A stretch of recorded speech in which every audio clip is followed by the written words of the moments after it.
Assalamualaikum warahmatullahi wabarakatuh, Bapak Ibu yang saya hormati. Pada kesempatan kali ini, sesuai dengan requestan teman-teman yang telah melaksanakan tes substantif PPG untuk prajabatan. Nah, kemarin banyak yang request untuk pembahasan tes wawancaranya. Nah, kita akan ulik sedikit pada video kali ini. Nanti kita akan coba juga di video-video berikutnya kita akan ulik mengenai tes wawancara PPG Prajabatan ini. Nah, semoga hal ini bisa membantu Bapak Ibu untuk sekedar latihan atau pengetahuan, tambahan pengetahuan saja bagi Bapak Ibu yang mengikuti tes prajabatan ini.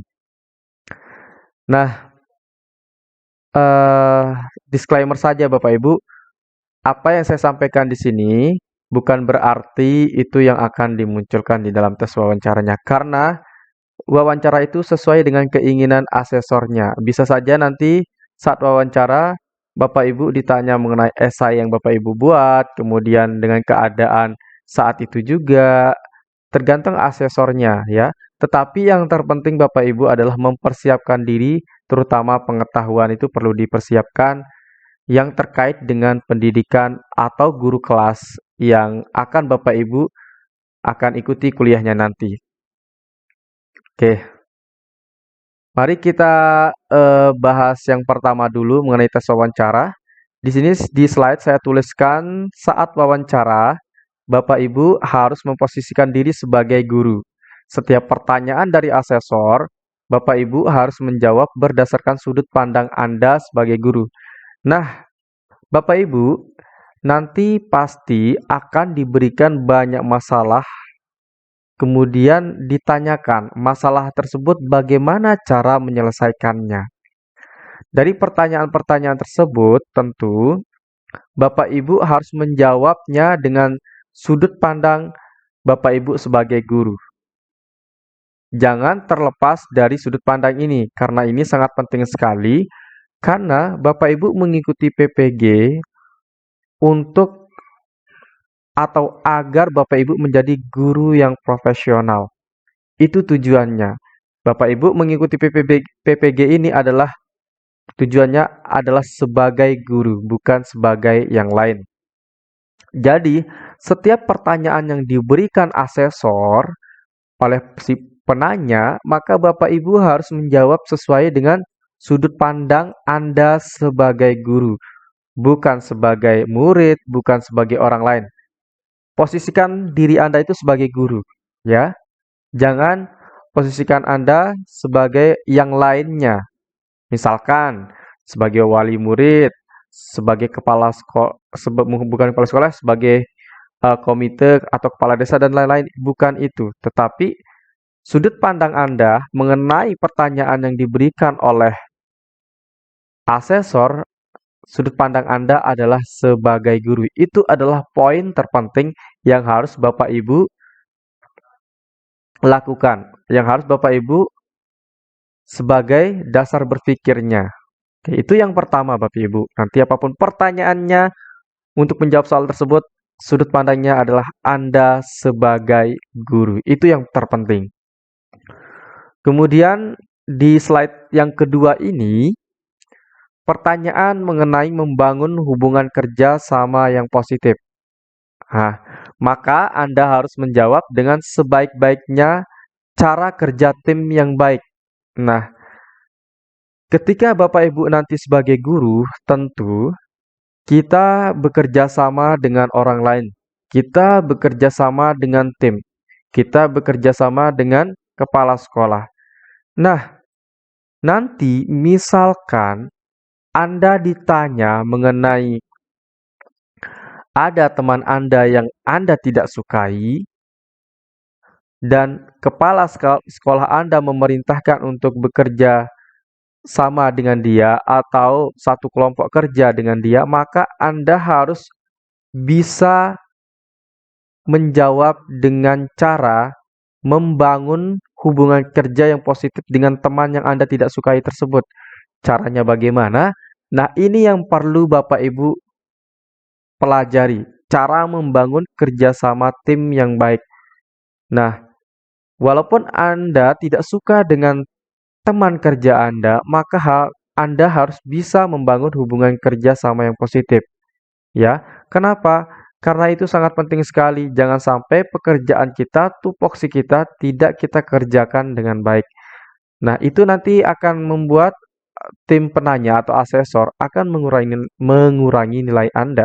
Maka Anda harus berbicara di depan asesor dan menjawabnya dengan cara tegas, kemudian meyakinkan dengan bagaimana cara kerja tim yang baik.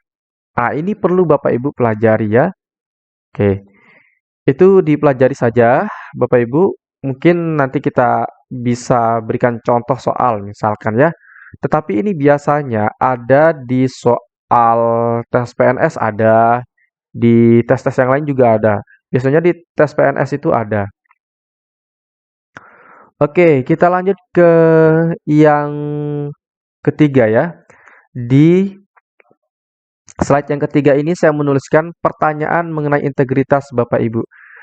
Nah, pertanyaan mengenai integritas ini Bapak Ibu pasti ditanyakan mengenai hal ini.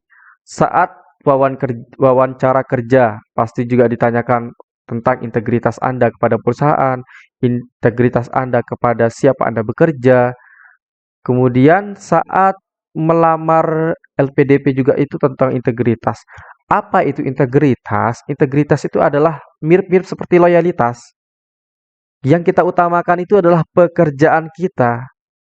Ya, misalkan nanti Bapak Ibu ditanya hal yang sederhana misalkan, bagaimana jika Bapak Ibu kita tempatkan kerja di Papua? Nah, maka jawaban Anda itu harus siap. Siap saya, ya, misalkan jawabannya siap. Saya akan melaksanakan pekerjaan tersebut dengan baik dan saya siap untuk terbang ke Papua. Nah, itu mengenai integritas Bapak Ibu. Kemudian misalkan nanti pertanyaannya lebih sederhana lagi. Apakah Anda siap saya tempatkan berkuliah dimanapun? Jawaban Bapak Ibu harus siap. Karena apa? Itu mengenai integritas Bapak Ibu. Nah, misalkan nanti pertanyaannya, kalau sudut pandangnya Anda nanti sebagai guru.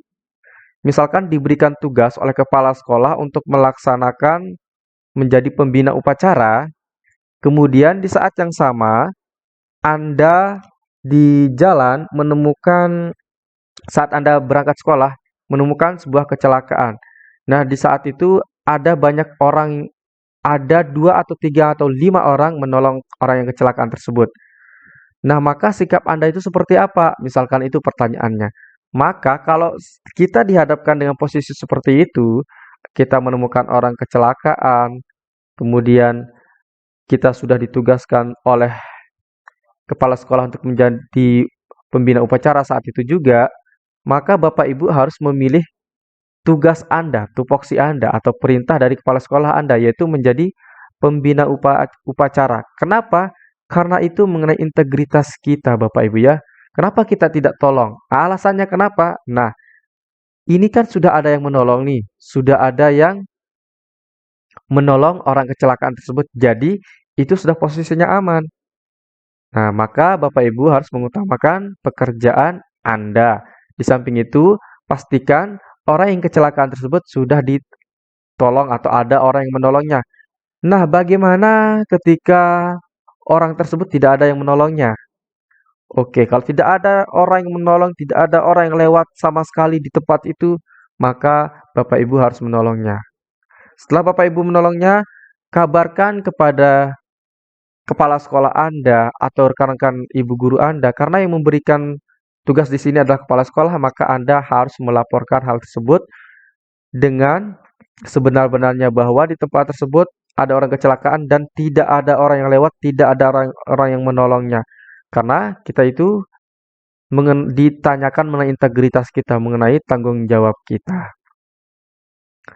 Nah, itu saja Bapak Ibu yang kita bahas dan kita ulik pada video kali ini. Nanti kita akan lanjut ke part keduanya. Insya Allah semoga di kesempatan kedua nanti atau malam nanti bisa saya kabarkan atau bisa saya upload video mengenai tes wawancara PPG Prajabatan ini.